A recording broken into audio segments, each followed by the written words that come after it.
God damn it. Let's go on a field trip, children.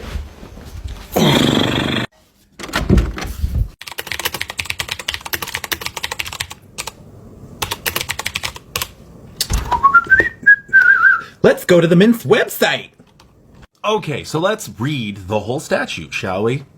From the U.S. Mint's website on treasury.gov. Is it illegal to damage or deface coins? Section 331 of Title 18 of the United States Codes provides criminal penalties for anyone who fraudulently alters, defaces, mutilates, impairs, diminishes, falsifies, scales, or lightens any of the coins coined at the mints of the United States. This statute means that you may be violating the law if you change the appearance of the coin and fraudulently represent it to be other than the altered coin that it is. As a matter of policy, the U.S. Mint does not promote coloring, plating, or altering U.S. coinage. However, there are no sanctions against such activity absent fraudulent intent.